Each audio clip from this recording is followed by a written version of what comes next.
Alert మొత్తం ఆంధ్రప్రదేశ్ ప్రజలందరికీ ఇది బిగ్ అలర్ట్. మరి కొద్దిసేపట్లో మొంతా తుఫాన్ తీరాన్ని తాకబోతోంది. తీరాన్ని తాకిన తర్వాత తీరం దాటడానికి 5 గంటల సమయం పట్టే అవకాశం ఉంటుంది. ఈ 5 గంటల సమయంలో తీరంలో ఎలాంటి పరిస్థితులు ఉంటాయో ఊహించడం చాలా కష్టంగా ఉంటుంది. ఇప్పటికి తీరానికి చాలా దగ్గరలో ఉంది. బహుశా ఇది కోనసీమలోనే తీరాన్ని తాకబోతోంది మొంతా తుఫాన్. ఈ తుఫాన్ గంటకు 15 కిలోమీటర్ల వేగంతో తీరం వైపు దూసుకొస్తోంది. సరిగ్గా మచిలీపట్నానికి 60 కిలోమీటర్ల దూరంలో ఉంది. కాకినాడకు 140, విశాఖకు 240 కిలోమీటర్ల దూరంలో ఉంది. అంటే ఈ తుఫాన్ మచిలీపట్నం అమలాపురం మధ్య తీరం దాటే అవకాశం చాలా స్పష్టంగా కనబడుతూ ఉంది. ఉత్తర వాయువ్య దిశగా ఈ తుఫాను కదులుతోంది. రాత్రి 8 గంటల సమయంలో కాకినాడ మచిలీపట్నం మధ్య ఈ తుఫాను తీరం దాటే అవకాశం ఉంది అని వాతావరణ శాఖ అధికారులు చెబుతూ ఉన్నారు. తీరం దాటే సమయంలో గంటకు 90 నుంచి 110 కిలోమీటర్ల వేగంతో ఈదురు గాలులు వీచే అవకాశం ఉంటుంది. ఇప్పటికే మొత్తం కోస్తా అంతా గాలుల తీవ్రతతో చెట్లు ఊగిపోతూ ఉన్నాయి. మరి కొద్దిసేపట్లో ఈ గాలుల తీవ్రత ఇంకా పెరిగే అవకాశం ఉంటుంది. బహుశా మీ కిటికీ అద్దాలు అవి గట్టిగా కొట్టుకునే అవకాశం కూడా ఉంటుంది. మీ చుట్టుపక్కల ఉన్న చెట్లు పెద్ద పెద్ద శబ్దంతో పడిపోతాయా అని అనిపించే విధంగా ఉండొచ్చు. అందుకే బలహీనంగా ఉన్న ఇళ్లలో ఎవరు ఉండొద్దు. మీ ఇల్లు బలహీనంగా ఉన్న, ఇంటి పక్కనే బలహీనంగా ఉన్న చెట్లు ఉన్నా దయచేసి వాటి నుంచి దూరంగా సురక్షితమైన ప్రదేశానికి వెళ్ళడం మంచిది. ఇప్పటికే ఆంధ్రప్రదేశ్ ప్రభుత్వం అన్ని జాగ్రత్తలు కూడా తీసుకుంది. అధికారులు ఆంధ్రప్రదేశ్ ప్రజల కోసం కంటి మీద కునుకు లేకుండా ఈ తుఫాను కదలికలను గమనిస్తూ ఉన్నారు. ప్రజలను సురక్షిత ప్రాంతాలకు తరలిస్తూ ఉన్నారు. చాలా వేగంతో ఈదురుగాలులు వీస్తున్నాయి. కోస్తా జిల్లాల్లో భారీ నుంచి అతి భారీ వర్షాలు కురిసే అవకాశం ఉంటుంది. ఇప్పటికే మొత్తం ఆంధ్రప్రదేశ్ తీర ప్రాంతం అంతా కారు మబ్బులు కమ్ముకుని ఉన్నాయి.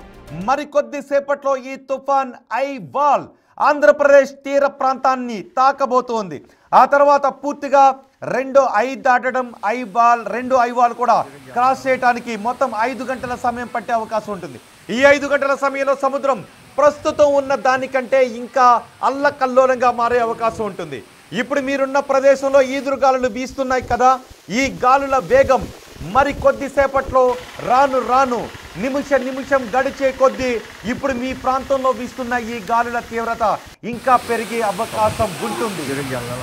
కాబట్టి ప్రజలందరూ చాలా అప్రమత్తంగా ఉండాలని చెప్తున్నారు. కాకినాడ పోర్టులో 10వ నెంబర్ ప్రమాద హెచ్చరికను జారీ చేశారు.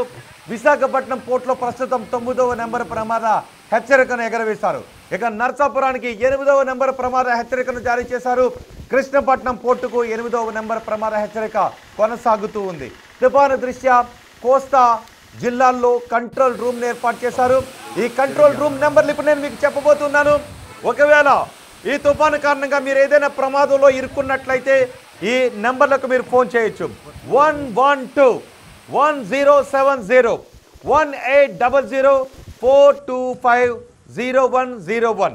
ఈ నెంబర్లు టోల్ ఫ్రీ నెంబర్లు ఇవి, కంట్రోల్ రూమ్ నెంబర్లు ఇవి. వీటిని ఆంధ్రప్రదేశ్ ప్రభుత్వం మీ క్షేమం కోసం జారీ చేసిన నెంబర్లు ఇవి. మీరు ఏదైనా ప్రమాదంలో ఉంటే ఆ నెంబర్లకు కాల్ చేసి మీరు చెప్పొచ్చు.